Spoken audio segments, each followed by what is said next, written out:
তোমার বহু নামে ধরা ধামে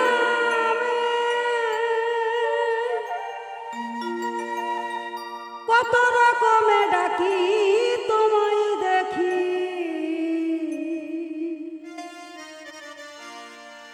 জানিতে চাই দয়ার তোমার আসল নামটা কি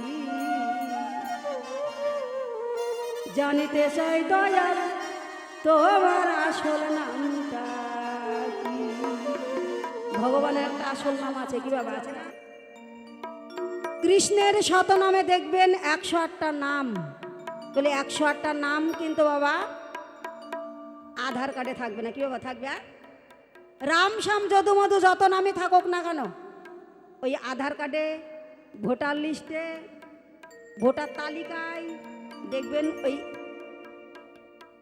একটি নামই সাইল থাকবে কি বাবা তাই না তাই সেই নামটা প্রভুর কি সেটা কোন নাম 100টা নামের মধ্যে সেই নামটা তোমার কোন নাম এই হচ্ছে প্রথম তিনার কাছে আমার আবেদন এই হচ্ছে তিনার কাছে আমার নিবেদন তাই মহাজন কি বলছে শুনুন তোমার বহু নামে ধরা ধামে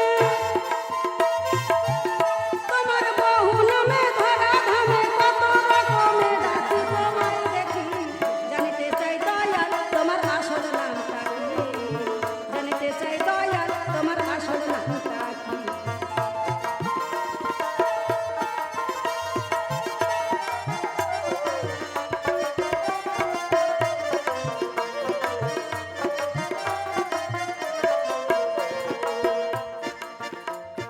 কেহ তোমায় বলে ভগবান আবার গড বলে কেউ করছে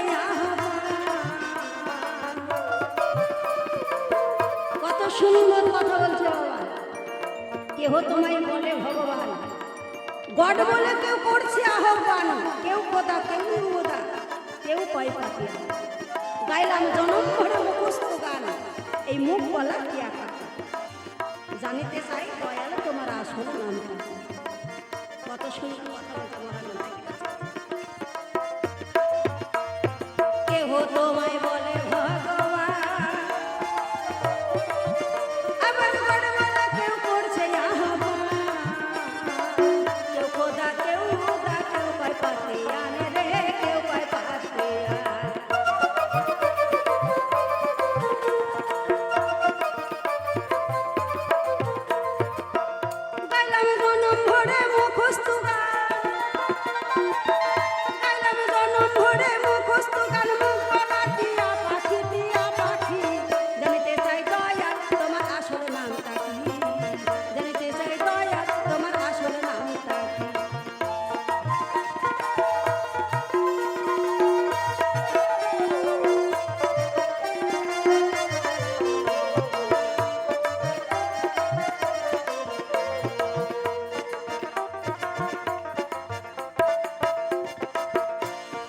সকল শাস্ত্রে শুনিতে যে পাই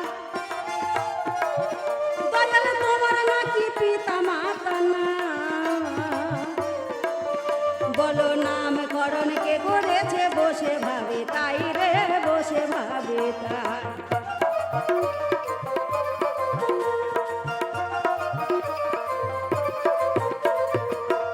এখানে মহাজন খুব সুন্দর কথা বললেন সকল শাস্ত্রে শুনিতে যে পাই তোমার নাকি পিতা মাতা নাই তাহলে নামকরণ কে করেছে বসে ভাবি তাই তাহলে তোমার ওই 1 নম্বর নাম তাকিয়ে দিয়েছে এমন হয় 10 মায়ে 10 দিন গর্ভেতে যে 10 মায়ে 10 দিন পূর্ণ হলে সন্তানটি ভূমিষ্ঠে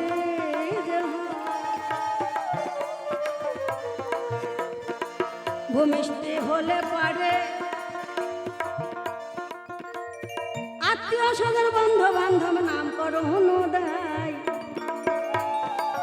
কি বাবা দেয় না আত্মীয় স্বজন বন্ধু বান্ধব সন্তানের নাম রাখে কি বাবা কেন রাখে না আদর করে নাম রাখে তাহলে আত্মীয় স্বজন বন্ধু বান্ধব যতই নাম রাখুক না কেন পিতা মাতার আসল নাম কিন্তু একটা রয়েই যায় দেখবেন যদি মেয়ে হয় তাহলে মেয়ের বাবা মেয়ের মাকে বলবে, ওগো আমাদের তো মেয়ে হয়েছে, তাই তোমার প্রথম অক্ষরটা দিয়ে মেয়ের নাম রাখতে হবে।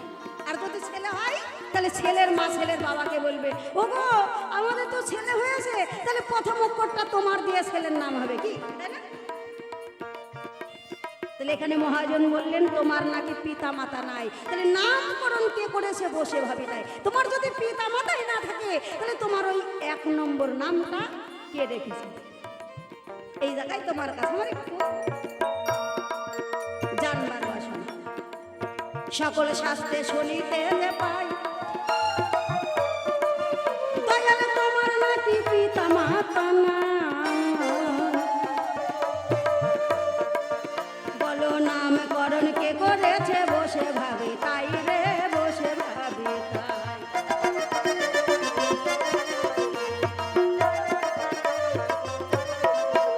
আবার নামি কি হে নামি ওসাই, দয়াল নামি কি হে নামি ওসাই, আমরা তারে জানি কিংবা বুঝি কি, জানিতে চাই দয়াল তোমার আসল নামটা কি, জানিতে চাই দয়াল তোমার আসল নামটা কি।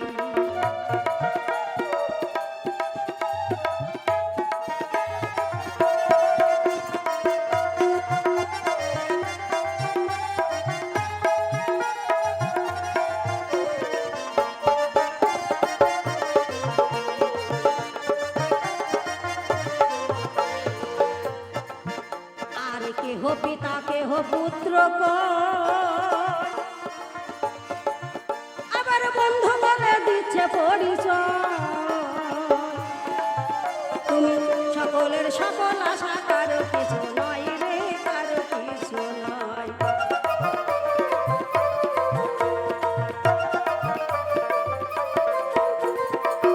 খুব সুন্দর কথা বললেন মহাজন।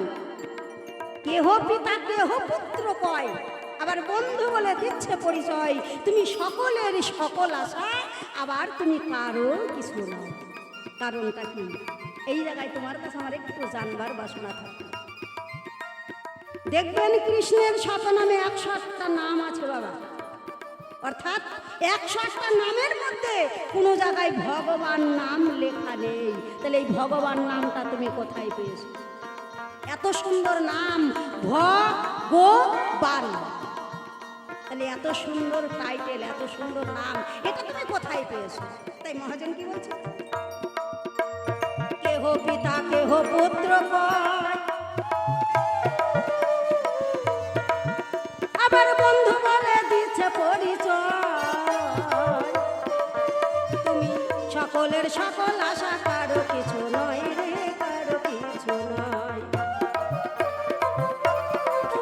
আবার বলে তোমার আসল পরিচয়, আবার বলে তোমার আসল পরিচয়, কে জানে কি জানে কি, জানিতে চাই দয়াল তোমার আসল নামটা কি, জানিতে চাই দয়াল তোমার আসল নামটা কি।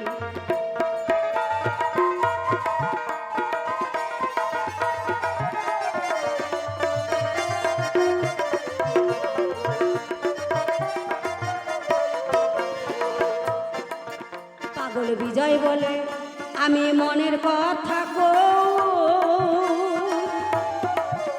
ওরে আমি তো সে ভাবের পাগল নই, গোল বেঁধেছে মনের মাঝে তাইতে পাগল হই রে, তাইতে পাগল হই।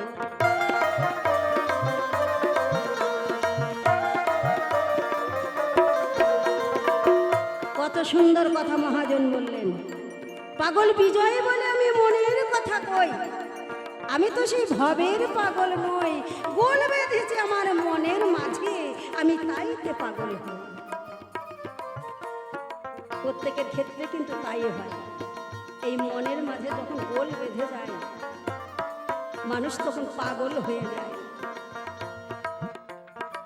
কথা কিন্তু মহাজন মিথ্যা লেখেনি, মহাজন কিন্তু একেবারে সত্য কথা লিখেছে। একবার যদি গোল বেঁধে যায় সেই গোল আর এই গোল ভাঙে না, গোল বেঁধে গিয়ে মানুষ পাগল হয়ে ছন্ন ছাড়া হয়ে ঘুরে বেড়ায়। তাই মহাজন কত সুন্দর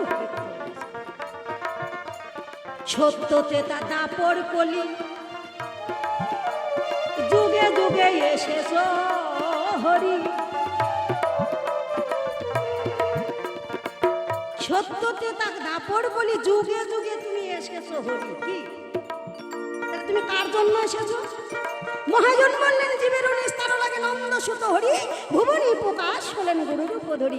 তাই যদি হয় তাহলে তুমি নিজে উদ্ধার হতে এসেছো না তুমি জীবকে উদ্ধার করতে এসেছো? তোমার কাছে এই জায়গায় আমার একটু চাও পাও। তোমার কথা তুমি বললে, শাস্ত্র বললেন জীবের নিস্তার লাগে নন্দ সুত হরি, ভুবনে প্রকাশ হলেন গুরুর উপধরি। তাই যদি হয় তাহলে তুমি নিজে উদ্ধার হতে এসেছো না তুমি জীবকে উদ্ধার করতে এসেছো? আমার বুকে জানাই মুখেও তাই কয়, আমার বুকে জানাই মুখেও তাই কয়, কাটা কান চুলে ঢাকি চুলে ঢাকি। জানিতে চাই দয়া তোমার আসল নামটা কি, জানিতে চাই দয়া তোমার আসল নামটা কি। তোমার বহু নামে ধরা ধামে, জয় জয় বাবা গোপীনাথের নামে একবার হরি বল হরি বল হরি বল। তোমার বহু নামে ধরা ধামে কত রকমে ডাকি তোমায় দেখি, জানিতে চাই দয়া তোমার আসল নামটা কি, জানিতে চাই দয়া তোমার আসল নামটা কি, জানিতে চাই দয়া তোমার আসল নামটা কি। মাগো তুমি স্বর্গ পিতা হলো ভগ,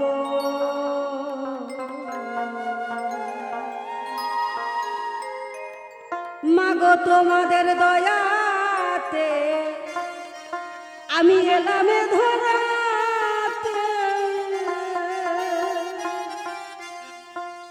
আজ তোমাদের আশিসে গান আমি গাইব।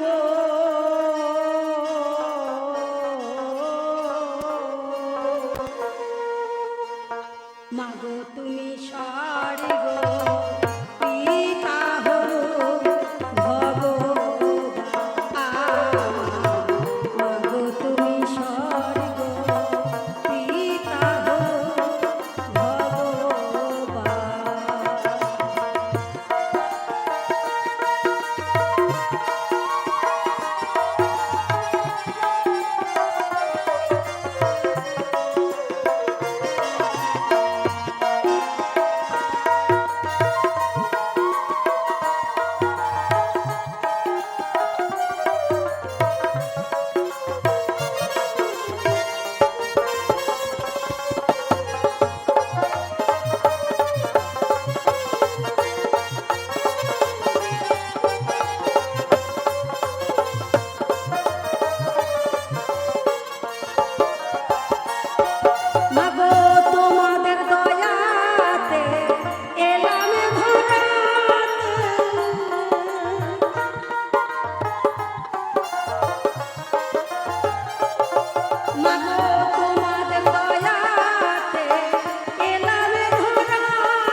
স্বর্গ পিতা হলো ভগবান।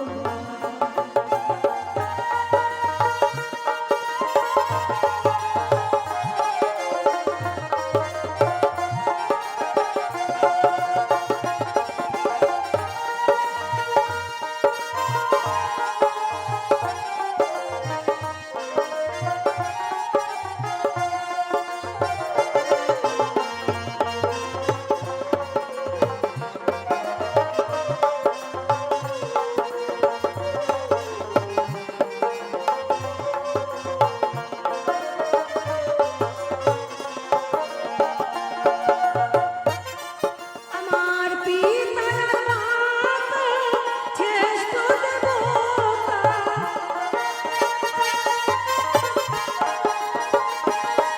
আমার পিতা মাতা শ্রেষ্ঠ দেবতা, শাস্ত্রে আছে সব লেখা। মাগো তুমি স্বর্গ পিতা হলো ভগবান। মাগো তুমি স্বর্গ পিতা হলো ভগবান। মাগো তোমাদের দয়াতে এলাম ধরাতে।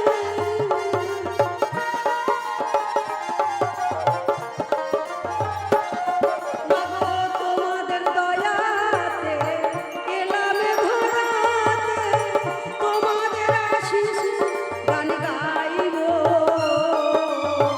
মাগো তুমি স্বর্গ পিতা হলো ভগবান। মাগো তুমি স্বর্গ পিতা হলো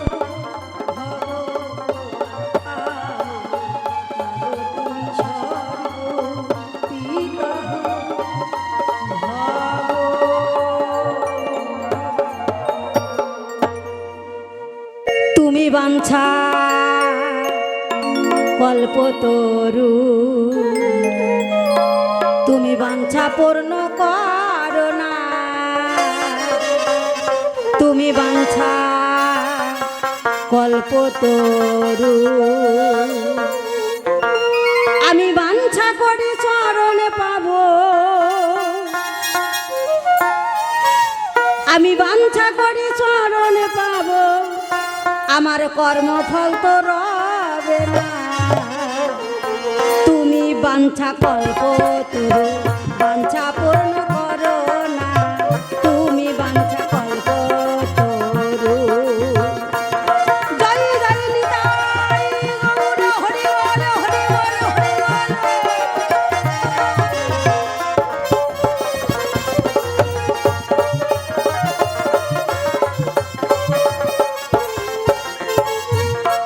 আমি বাঞ্ছা করি চরণ পাবো, আমি বাঞ্ছা করি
আসরে চা এসেছে, বুঝলেন? মহাজন বললেন যদি হয় শিবার ডাক তাহলে হরি কথা ঢেকে রাখ, নাকি? আসরে চা এসেছে বাবা, তিনারা চা সেবা করুক, আমি একটু কথা বলি। কেমন? এই চায়েরও স্বাদ আছে বাবা। কেননা দেখা গেল বাড়ির গিন্নি চা দিয়েছে, বন্ধু এসে একটা সিগারেট ধরি গল্প করছে, গল্প করতে করতে চা একেবারে কি হয়েছে, ওই যে মহাজন বললেন না, উষ্ণায় গরম চাপ বিদ্যাস্তি, এই নিয়ে করো ভজনের সিঁড়ি। হ্যাঁ, ভোকালটা ওই ইকো দিও না, রিভাব দাও। তাহলে এই চায়েরও কিন্তু বাবা স্বাদ আছে। কেমন? ওই যে আজকাল ঘাস মারা তেলগুলো উঠেছে না বাবা, কি দেখবেন যদি একটু রাগ হয় না, বাবা রে, যদি একবার মুখে ঢেলে নেয় তাহলে কি হবে? মহাজন বললেন শিবায় বাদী হন আর ঘুমানো মানুষকে জাগায়ও না, শিবায় বাদী হন আর ঘুমানো মানুষকে জাগায়ও না। তাই বলে কেউ যদি ঘাস মারা তেলগুলা খায় তাহলে কি হবে? মানুষ পটল তুলবে, তাহলে সেই সময় ঠেকাতে হবে নাকি?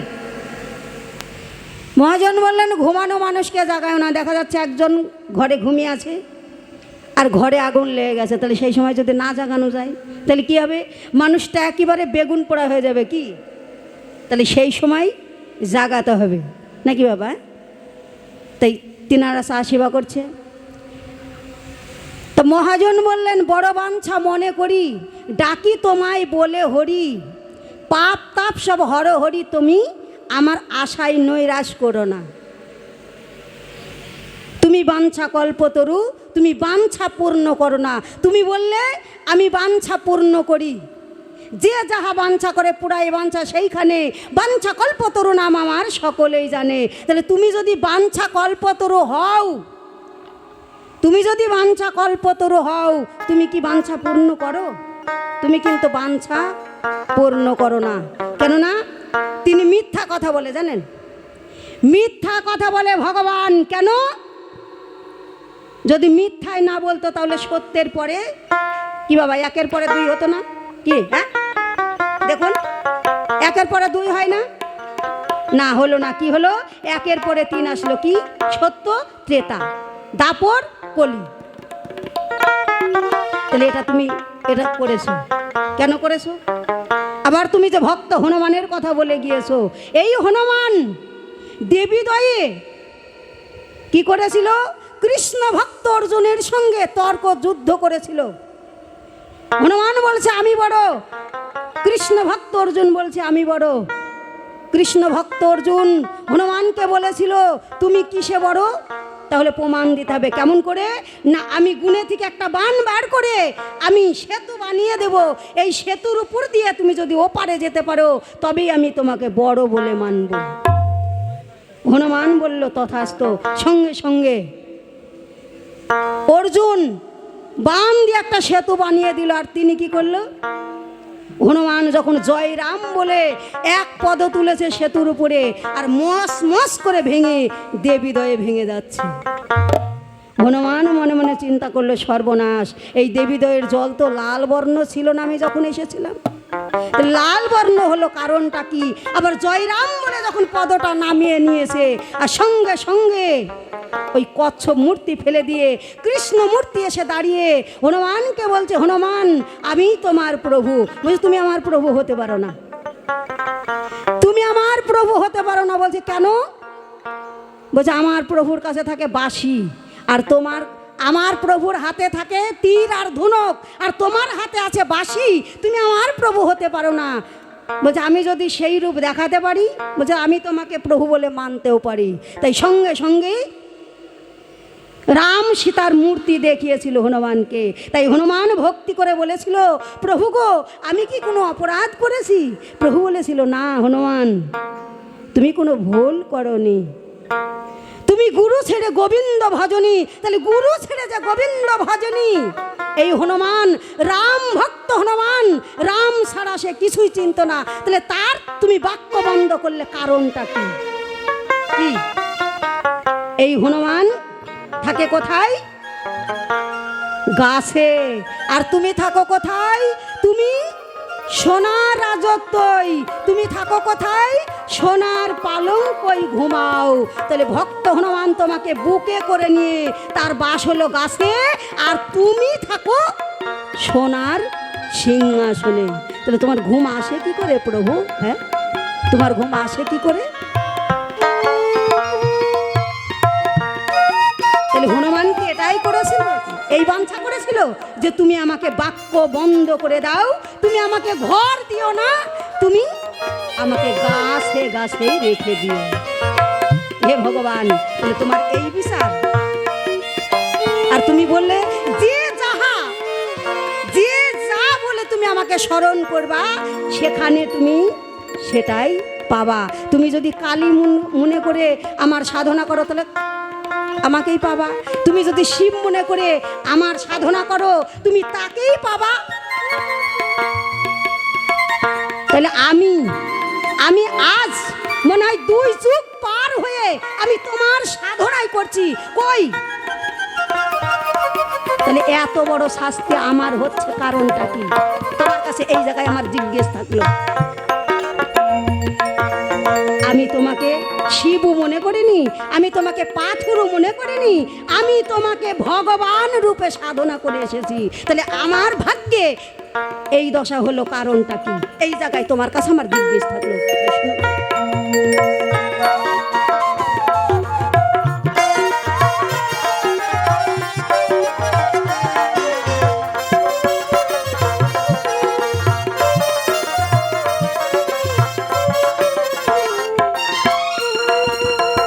বড় বাঞ্ছা মনে করি ডাকি তোমায় বলে হরি, বড় বাঞ্ছা মনে করি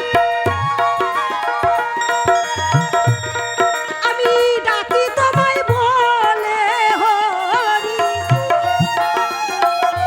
আমার পাপটা ঝহর হরি, আমার পাপটা ঝহর হরি, আশাতে নৈরাশ করো না, তুমি বাঞ্ছা কল্প তরু, বাঞ্ছা পূর্ণ করো না, তুমি বাঞ্ছা কল্প তরু। ভালো চেক চেক চেক, একটু ভাব দাদা।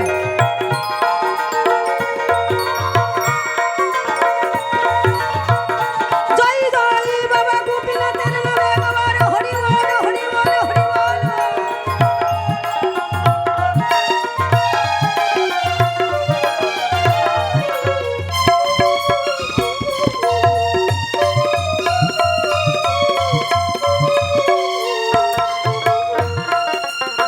শুনে বাঞ্ছা করি হরি, তুমি মার খেয়ে দাও চরণ তোরি,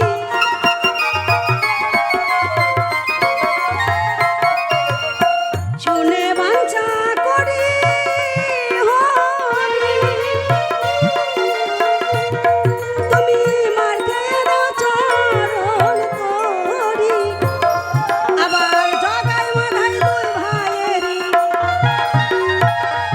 আবার জগাই মাধাই 2 ভাইয়েরি, আমাকে চোখে দেখো না, তুমি বাঞ্ছা কল্প তরু, বাঞ্ছা পূর্ণ করো না, তুমি বাঞ্ছা কল্প তরু।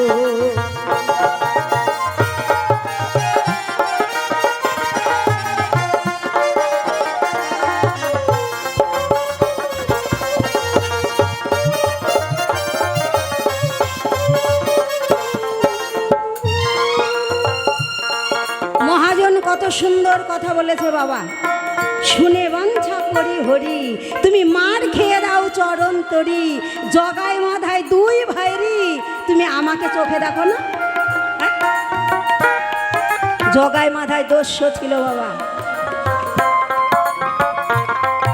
জগাই মাধায় দস্যু ছিল। তারা কি করত? হরিনাম যদি শুনতো হরিনাম হচ্ছে, অমনি সেখানে গিয়ে খোল করতাল ভেঙে দিত। কি বাবা দিত না? নিতাইয়ের ভেঙে দিয়েছিল জগাই আর মাধাই। জগাই মাধায় একদিন মায়ের মন্দিরে মদ্য সেবা করে দুই ভাইয়ে জড়াজড়ি করে গান গাইছে। আর এমন সময় নিতাই খোল করতাল নিয়ে হরিনাম গাইতে গাইতে চলে যাচ্ছে। এমন সময় জগাই মাধাইকে ডেকে ডেকে বলছে, মাধাই ও ভাই, ওই দেখো আসছে হরিনাম গাইতে গাইতে। আর মাধাই কি করলো? মাধাই গিয়ে সঙ্গে সঙ্গে কলসির কাদা দিয়ে নিতাইয়ের মাথায় মেরে দিল। যেই নিতাইয়ের মাথায় মেরে দিল, আর রুধির ধারাবাহিক হলো কোথা দিয়ে জানেন? কপাল দিয়ে, কপাল দিয়ে। আচ্ছা বলুন তো, যেখানে আঘাত হবে সেখানে ঘা হবে, সেখানে দিয়ে তো রুধির ধারা বাইরে হবে নাকি? কি তাই না? কিন্তু তা হলো না। কি হলো? আঘাত হলো কোথায়? মাথায়। মারলো কোথায়? মাথায়। আর রুধির ধারা বাইরে হলো কোথা দিয়ে?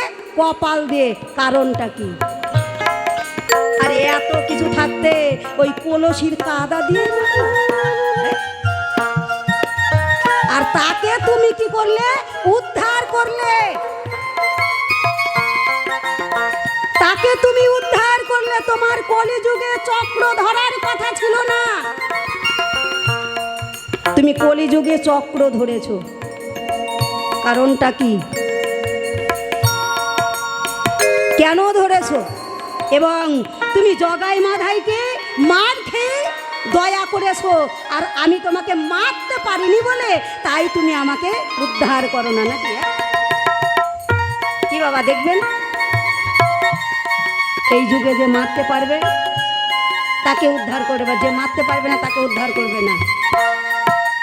যে যাকে ঘৃণা করবে দেখবেন, কেউ যদি কালী পূজা করে, কেউ যদি শিব পূজা করে, তাকে কিন্তু চোখে দেখবে না। কেন দেখবে না? জানবে সে তো আমার আছে, সে আর কোথাও যাবে না, মানে তার পূজা সারা, মানে তার পূজা সারা, বুঝলেন? আর যে তার দিকে চাইবে না, একবার যদি একটু মিটি মিটি চেয়ে দেখে, তার পেছও ছাড়বে না, তার বাড়ি 7 বার যাবে। এ হচ্ছে ভগবান। তাহলে তুমি মার খেয়েও দয়া করো, আর আমি মারতে পারিনি বলে তাই তুমি আমাকে দয়া করো না। কারণটা কি? তুমি মার খেয়ে দাও চরণ তরি, মার খেয়ে দাও চরণ তরি, আমাকে চোখে দেখো না। তুমি বাঞ্ছা কল্প তরু, বাঞ্ছা পূর্ণ করো না। তুমি বাঞ্ছা কল্প তরু।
তোমার কেউ হলো না।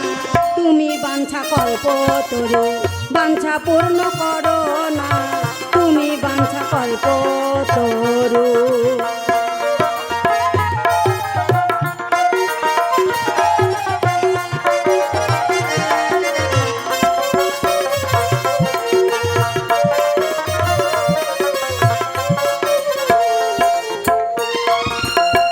কত সুন্দর কথা মহাজন বললে বাবা। অহল্যা পাশানি ছিল, তোমার চরণ ধুলাই মানব হলো। তারা কি তোমার আত্মীয় ছিল? তারা কি তোমার আত্মীয় ছিল? পাঞ্জু তোমার কেউ হলো না। কত সুন্দর কথা মহাজন বললেন। তাহলে অহল্যা পাশানি ছিল, তোমার চরণ স্পর্শে সে মানব হয়েছে, আর আমি কি হয়েছি? এ দয়াল, তোমার কাছে আমার এই জায়গায় আমার একটু জানবার বাসনা। এইবার প্রভু বলে গিয়েছে ওই নিধু বনের কথা। নিধি বনে আমার, ওই যে আমি বলেছিলাম না, তুমি ভগবান নামটা তুমি কোথায় পেয়েছো? প্রভু বললেন আমি এই রাধারানীকে সৃষ্টি করেছি। বাহ, খুব সুন্দর কথা।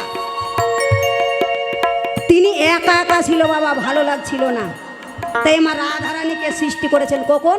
রাত 12টার সময়। মনে মনে বাসনা জাগৃত হয়েছে যে আমার একা একা আর ভালো লাগছে না, তাই একজনকে আনতে হবে। কি করতে হবে? রাত 12টার সময় আমার রাধারানীকে বা অঙ্গ হইতে সৃষ্টি করে রাধারানীর দিকে পা থেকে মাথা অবধি দেখে নিচ্ছে। এই রাধারানী বলেছিল, হে বন্ধু, তুমি আমাকে ষোলপূর্ণ সৃষ্টি করে আবার তুমি আমার পানে কেন চেয়ে আছো? তখন বলেছিল, রাধে, আমি যার জন্য তোমায় সৃষ্টি করেছি সেই অঙ্গই বানাই নাই। সঙ্গে সঙ্গে বা হাতের কেড়ে আঙুলের ধার দিয়ে ভগ চিহ্ন বানিয়ে প্রভু ভগবান দিয়ে আস্বাদন করেছেন। তাই রাধারানী নাম রেখেছে যে আমার ভগ তোমার বান, এই মিলিয়ে নাম রাখলাম ভগযুক্ত ভগবান। হে ভগবান, তাহলে সেখানে আমার রাধারানীর প্রয়োজন হয়েছিল বলে তাই তুমি আমার রাধারানীকে সৃষ্টি করে তুমি মনের বাসনা পূর্ণ করেছো। তাহলে তুমি হচ্ছে ভগবান। তাহলে তোমার মধ্যে লোভ, লালসা, কামনা, বাসনা, আকাঙ্ক্ষা, আশা কেন? রাধারানীর যা হয়েছিল না, ভালো কথা, তুমি বানালে ভালো কথা, তাহলে তুমি বান দিয়ে সেখানে তুমি আস্বাদন করলে, কারণটা কি? হ্যাঁ, আবার দেখুন আরেকটি কি করেছে, ওই নিধু বনে রাধাকে নিয়ে নীলা করছে। আর ননদী রাধারানীর পেট ছাড়ে না, ননদী রাধারানীর পেছে পেছে গিয়ে দেখছে ওই নিধু বনে কেলো ছোড়াটার সঙ্গে নীলা করছে। কি করলো? সঙ্গে সঙ্গে ওই আয়ান ঘোষ ভাই আর মা, ওই যে জটিলা কুটিলার আয়ান ঘোষ ডেকে নিয়ে এসে দেখছে কি রাধারানী কৃষ্ণের চরণতলে বসে বসে পুজো করছে। আর কৃষ্ণ তখন কৃষ্ণ নেই, বুঝলেন? একটা পুরুষ নারী হয়ে গেছে। কেন? কারণটা কি? রাধারানী পালিয়ে যাচ্ছিল, বলছে ওই রকম আমার স্বামী আয়ান ঘোষ আসছে আর আমার শাশুড়ি ননদী আসছে, এবার যদি ধরা পড়ে যাই তাহলে আমার কপালে কষ্ট আছে। তা প্রাণ গোবিন্দ বললেন, রাধে, আমি থাকতে তুমি পালাবা কেন? তোমার স্বামী যা ভালোবাসে আমি সেটাই সাজবো। তা ছিল পুরুষ, সাজলো নারী। তাহলে নারী সাজতে হলে ইত্যাদি ইত্যাদি অনেক কিছু লাগে। কি মায়েরা লাগে না? ওই যে পদ্মা পুরাণ গানে সব ছেলে ছোকরাটা সব মেয়েরা সাজে না? তা আমি ওই পাটকাঠির বেড়া দিয়ে একটু ছোটবেলায় একটু দেখেছি, বুঝলেন? মানে ইত্যাদি ইত্যাদি অনেক কিছু লাগে। তা এই ভগবানের কাছে আমার জিজ্ঞেস, বুঝলেন? তিনি যখন নারী সেজেছে তাহলে তিনার কাছে যে একটা ম্যাশিং আছে, ওই ম্যাশিংটা সেই সময় কোথায় রেখেছিল? কি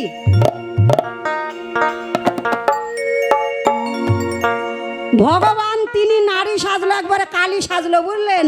আর রাধারানী চরণ তলে বসে বসে পুজো করছে। রাধারানী বলেছিল, হে প্রভু, আমি তো কালী পূজার মন্ত্র জানি না। বলছে তুমি কালী পূজার মন্ত্র জানো না, তুমি কৃষ্ণ মন্ত্র তো জানো। বলছে রাধারানী বলছে আমি সেটা জানি। বলছে তুমি কৃষ্ণ পূজার মন্ত্র দিয়ে তুমি কালী পূজা করো। কি বলে পূজা করছে? শ্যামা মার শ্যামা মার, আমি শ্যামের শ্যামা মার, শ্যামা মার শ্যামা মার।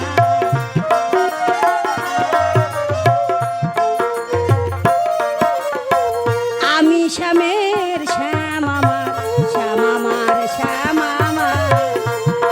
নিতাই গৌর হরি বল, হরি বল, হরি বল। আমি শ্যামের শ্যামা মার, শ্যামা মার শ্যামা মার। দেখুন, একেবারে কৃষ্ণ পূজা করছে, মানে একবারে শ্যামামার মানে শ্যামা পূজাই করছে, বুঝলেন? আরে শ্যামের পূজাই করছে। কি কায়দা ভগবানের!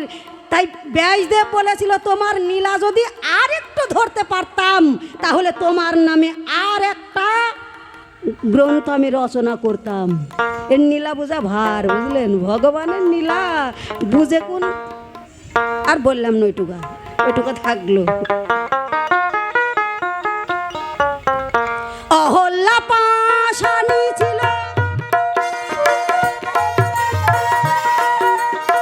চরণ ধুলাই মানব হল। অহল্যা পাশানি ছিল, চরণ ধুলাই মানব হল। তারা কি তোর আত্মীয় ছিল?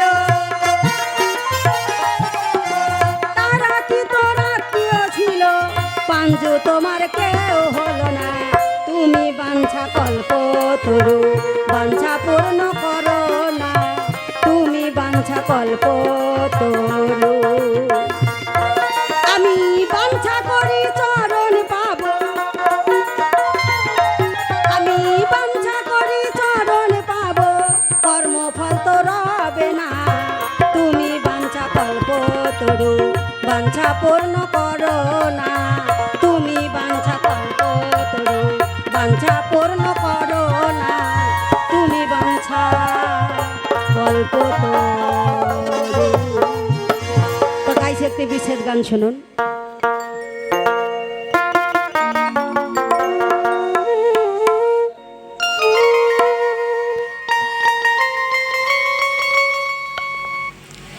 আমি যারে দিলাম জীবন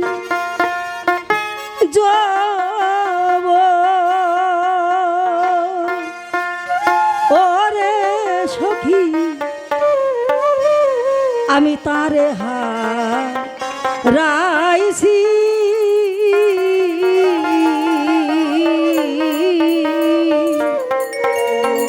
আমি বড় একা হইয়া গেছি, ওরে আমি কেন বেঁচে আছি রে বান্ধব, আমি কেন বেঁচে আছি।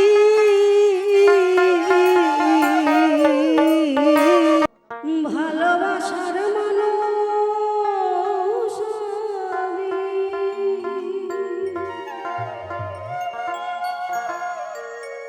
হারিয়ে ফেলেছি।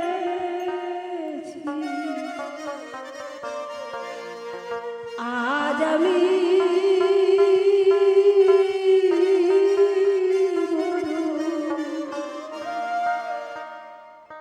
একা হয়ে গেছি, একা হয়ে গেছি।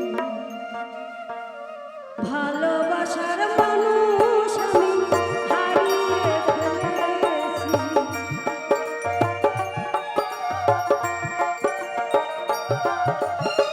ভালোবাসার মানুষ আমি হারিয়ে ফেলেছি। আজ আমি একা হয়ে গেছি, একা হয়ে গেছি। আজ আমি একা হয়ে গেছি, একা হয়ে গেছি।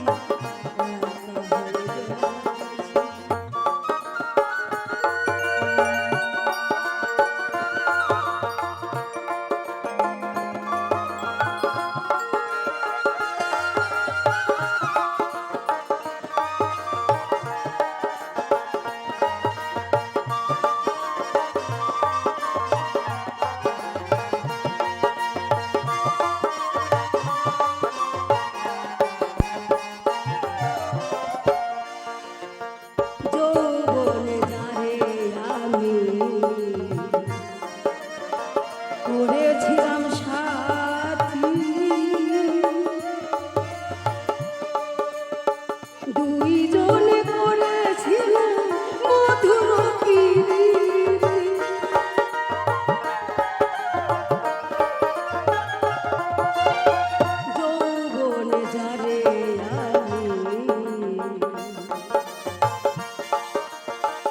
করেছিলাম সাথী, দুইজনে করেছিলাম মধুর প্রীতি, দুইজনে কতরা একসাথে কাটিয়েছি। আজ আমি একা হয়ে গেছি, একা হয়ে গেছি। আজ আমি একা হয়ে গেছি, একা হয়ে গেছি।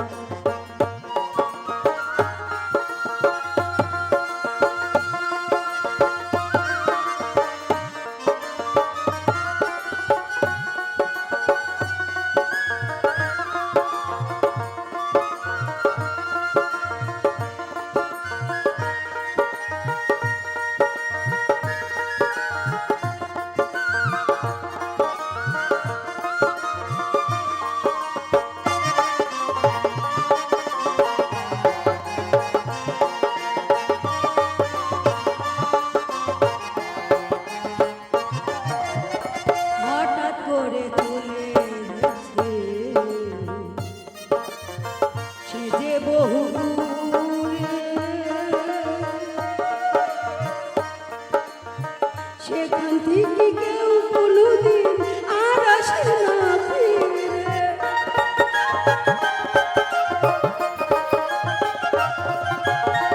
হঠাৎ করে চলে গেছে সে যে বহু দূরে,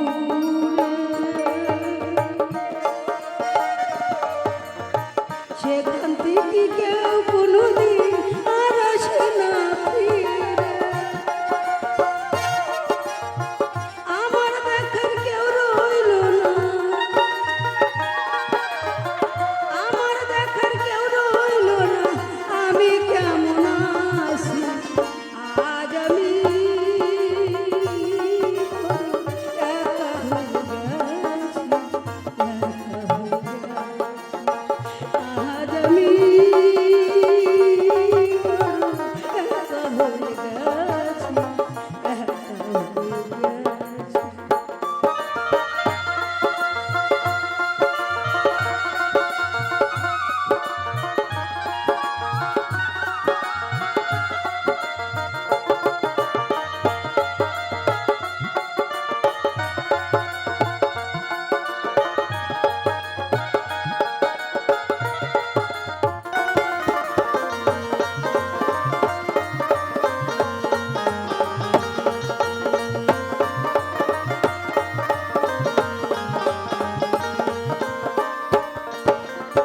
বাকি জীবন একা একা আমি কাটাবো কি করে, জীবন সাথী আর আসবে না আমারও বাসরে।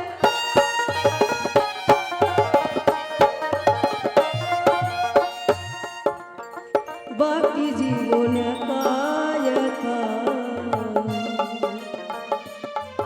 আমি কাটাবো কি করে, জীবন সাথী আর আসবে না আমারও বাসরে। আরে ভালোবাসা এ গান লিখিয়াছে, আজ আমি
বেঁচে আছি রে বান্ধব আমি কেন বেঁচে আছি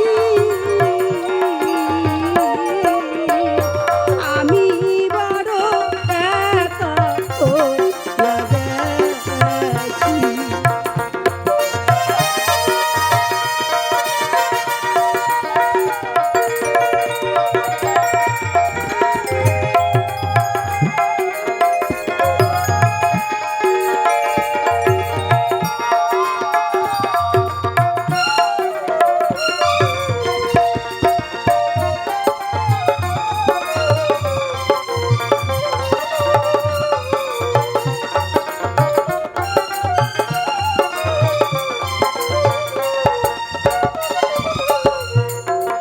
যাক, আমার এক ঠাকুমা, তিনি আমায় 10টি টাকা দিয়ে আমার আশীর্বাদ করেছে। এই দান যেন গোবিন্দের ব্যাংকে জমা থাকে, আর আমি দান হইতে যেন বঞ্চিত না হই। শুধু এই জনমে নয়, জনমে জনমে যেন আমার সাধুগুরু বৈষ্ণবের চরণ ধুলি মাথায় নিয়ে আমি যেন এইভাবে দাঁড়ে দাঁড়ে ঘুরতে পারি। তাই সবাই মিলে একবার 2 হাত তুলে নিতাই গৌর হরি বল, হরি বল, হরি বল।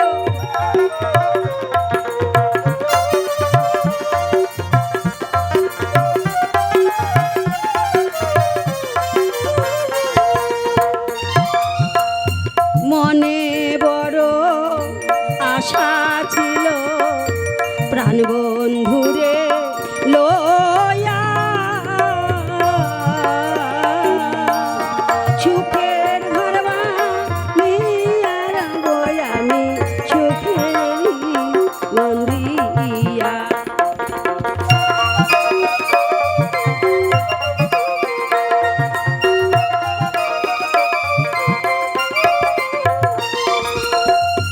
মনে বড় আশা ছিল প্রাণ বন্ধুরে লয়া, সারা জীবন থাকবো সুখে আমরা সুখের ঘর বাঁধিয়া। ওরে সে এখন যায় না ফিরিয়া,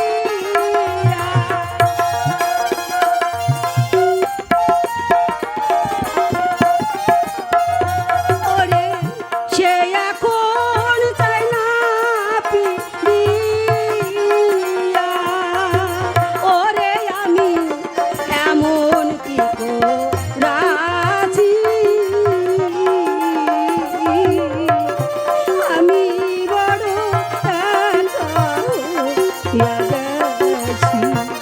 আমি কেন বেঁচে আছি রে সখী, আমি কেন বেঁচে আছি, আমি বড় একা হইয়া গেছি।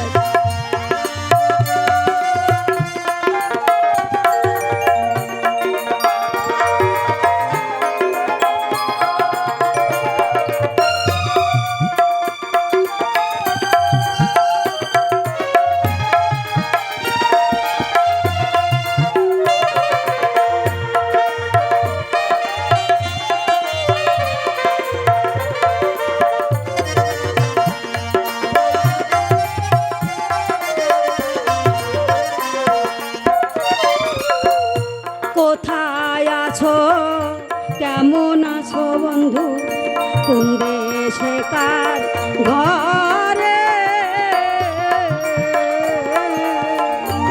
আমার ঘর ভাঙিয়া নিয়া তুমি বাদলে তার বাসাতে।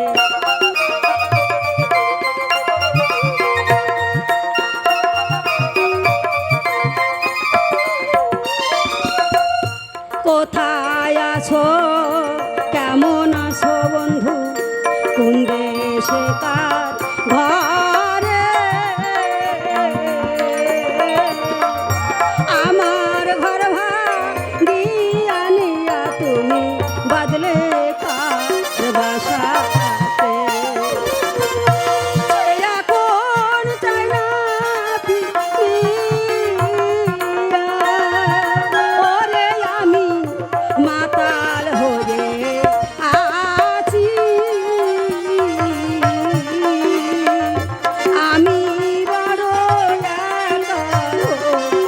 গেছি।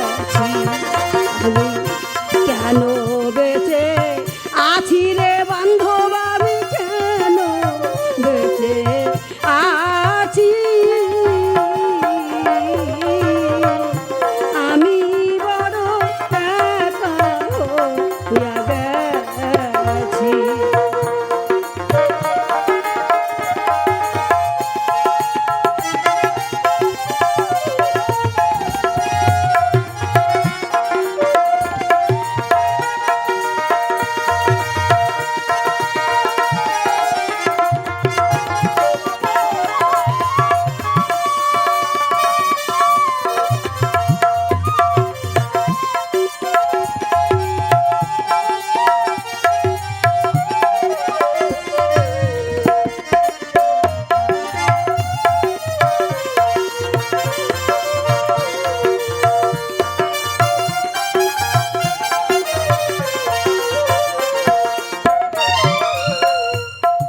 যাক আমার এক দিদি ভাই, তিনি আমাকে 10টি টাকা দিয়ে আশীর্বাদ করেছেন। এই দান যেন গোবিন্দের ব্যাংকে জমা থাকে, যেদিন এহলোক হইতে পরলোকে গমন করবেন, সেই দিন এই দান নিয়ে যেন মাধব মাঝির খাওয়ায় পার হয়ে যায়। তাই বলে আমি দান গ্রহণ করলাম।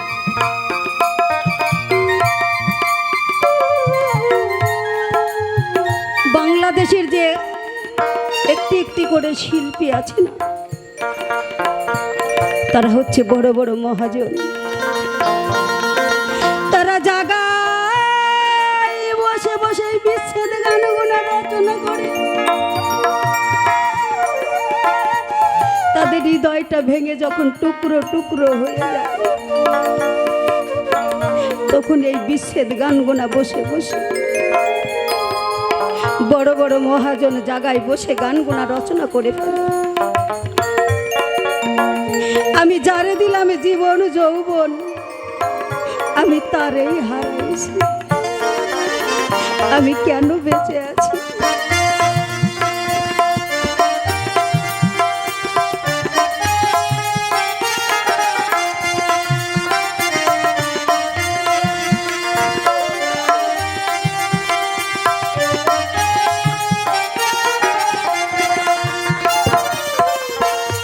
যাক আমার এক দাদু, তিনি 50 টাকা দিয়েছেন। আমার আরেকটি দিদি ভাই, তিনিও 50 টাকা দিয়েছেন। এই দান যেন গোবিন্দের ব্যাংকে জমা থাকে, যেদিন এহলোক হইতে পরলোকে গমন করবেন, সেই দিনে এই দান নিয়ে যেন আমার মাধব মাঝির খাওয়ায় পার হয়ে যায়। এই বলে দান আমি গ্রহণ করলাম।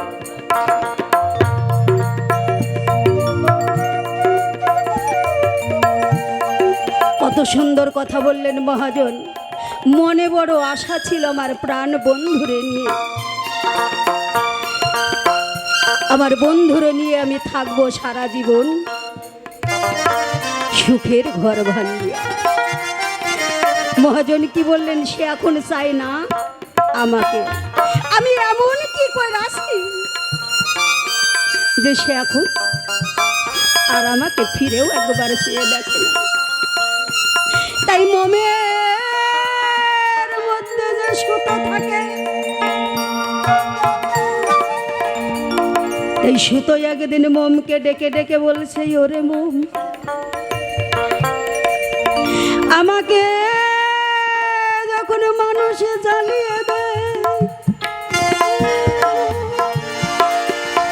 তখন আমি তিলে তিলে পুড়ে গলে গলে শেষ হয়ে যাই। কিন্তু বাবা, তুমি বলতে পারো তুমি পড়ে পড়ে শেষ হয়ে যাও কেন?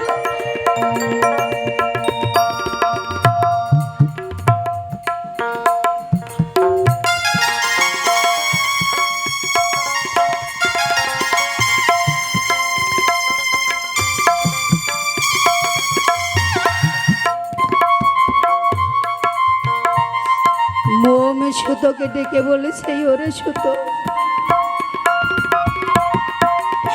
তোকে যখন মানুষে জ্বালিয়ে দেয়,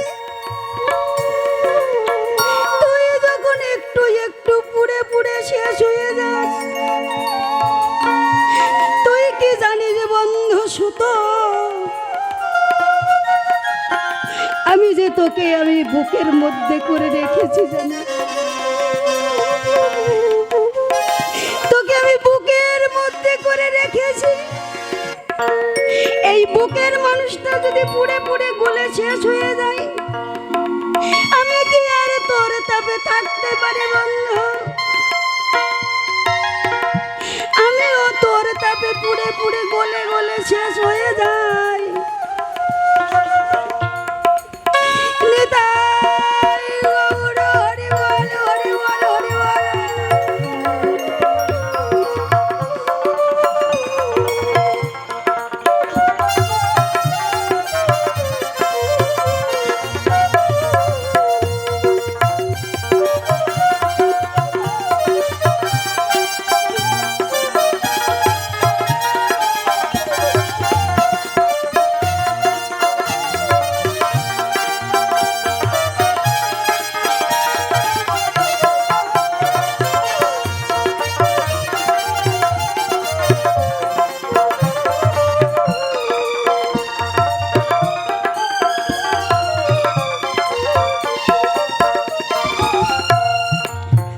যাক, দুই মা জননী 10-10, 20 টাকা দান করেছে। এই দান যেন গোবিন্দের ব্যাংকে জমা থাকে, আমি এই বলে দান গ্রহণ করলাম।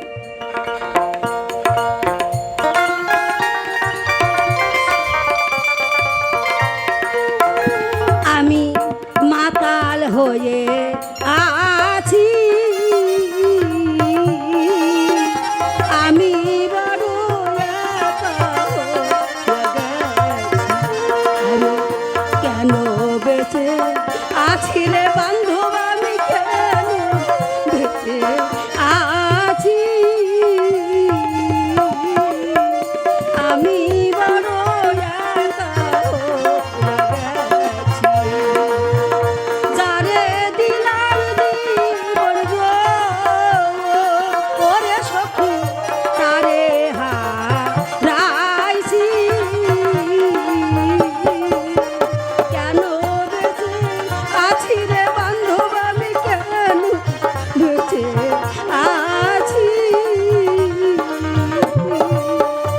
আমি বড় একা হয়ে গেছি।